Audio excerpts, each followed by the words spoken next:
Okay, so hello people. So today we'll be solving LeetCode daily question 2264, that is largest three same digit number in a string, and we are given a string num representing a large integer, and an integer is good if it meets the following condition. It is a substring of num of length 3 and it consists of only one unique digit. That means that it should contain either like all the three digits of that particular number of that particular substring of length 3 should be same, that is 777, like for example 666, 999.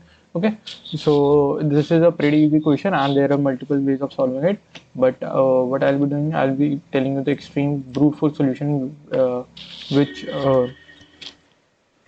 person who is just new to tech can observe. So first let's have length of nums in n. Okay, so and let's say my answer, as I have to return a string, so my answer is of type string. Okay, then what I'll be doing, that for I in range n minus 2.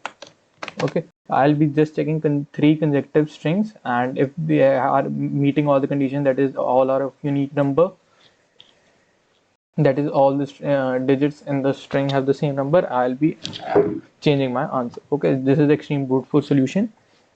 Then what I'll be doing, I'll be having underscore num, that will be equal to, I'll be slicing the num into the next three digits, the three substrings. Okay, so then what I'll be doing, that if my I'll be converting, okay, sorry, if str underscore num, the zeroth character in num, multiplying it, making it 3 times, is equal to my num again.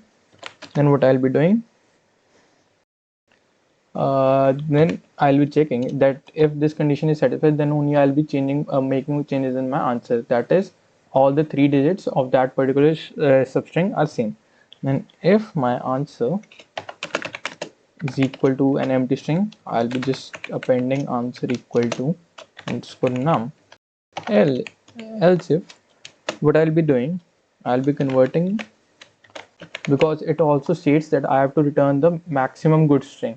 Like if there is a substring that is, let's say this is the substring. Okay, sorry, let's say this is the substring that contains 666 and 777. So what I have to do, I have to return the largest one, which is 777. Okay, so yeah, I'll be checking that if my current substring is greater than my answer substring, then what I'll be doing, I'll be setting my answer equal to num, and at the end I'll be just returning answer. Okay, now let's run it. Okay, nums, okay, length of num. Now let's run it. Wait just a second. Let's run it again. Yeah, and it works completely fine. Now let's submit it. Okay, so yeah, and it gets accepted. Okay, so this was it for today. Thank you for watching.